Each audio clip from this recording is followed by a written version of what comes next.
Genius शब्द का जिक्र न्यूटन, आइंस्टाइन और रामानुजम के बिना नहीं किया जा सकता। माइकल एंजेलो और बीथोवन की कला की सानी सदियों बाद आज भी मानी जाती है, और ना ही स्टीव जॉब्स और इलॉन मस्क जैसे एंटरप्रेन्योर्स को छोड़ा जा सकता। जीनियस क्या है? एक्स्ट्रा ऑर्डिनरी क्षमता, पोटेंशियल, जो समय की लिमिटेशंस के परे होती है। किसी भी फील्ड में ऐसा अचीवमेंट जो उस समय किसी और से संभव नहीं था। लेकिन जीनियस शब्द का मतलब केवल हाई इंटेलिजेंस, स्मार्टनेस या क्रिएटिविटी से नहीं है। कोई भी फील्ड हो या कोई भी समय हो, एक्सीलेंस हर जीनियस कैरेक्टर की नींव होती है। एक्सीलेंस से मतलब है अपने काम, हुनर के लिए कंप्लीट डेडिकेशन। और जीनियस में कई क्वालिटीज होती हैं। जीनियस आदतन क्यूरियस होते हैं। अपने काम को लेकर इनमें फोकस, अटेंशन और काफी इमेजिनेशन होता है। जीनियस एक यूनिक कॉम्बिनेशन है कैरेक्टर और इंटेलिजेंस का, और ऐसा लाखों में से कोई एक ही होता है। 1965 में एक सन की हंगेरियन शिक्षक लाज़लो पोलगर और दूसरी टीचर क्लारा के बीच पत्र संवाद होना शुरू हुआ।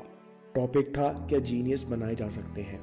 लाज़लो पोलगर मानते थे कि डेलिब्रेट प्रैक्टिस और अच्छी आदतों से कोई भी बच्चा जीनियस बन सकता है।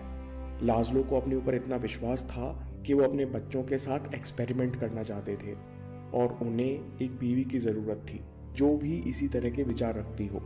पिता बनने से पहले उन्होंने 400 जीनियस, सोक्रेट से लेकर आइंस्टाइन के ऊपर किताबें पढ़ी, और इस नतीजे पर आए कि किसी भी बच्चे को जो 3 साल की उम्र से पहले सीखना शुरू हो जाए और 6 साल की उम्र में स्पेसिफिक फील्ड के लिए ट्रेनिंग करने लगे, तो वह बच्चा अपने चुने हुए फील्ड में जीनियस बन सकता है। सेल्फ डिसिप्लिन बहुत ही आसान है अगर आप उसे सिस्टमेटिक तरीके से बिल्ड करने की कोशिश करो तो। सेल्फ डिसिप्लिन, प्रॉपर इंस्ट्रक्शन और हार्ड वर्क के जरिए आप कुछ भी कर सकते हो, जिसका बेस्ट एग्जांपल है स्टोरी ऑफ पोलगर सिस्टर्स।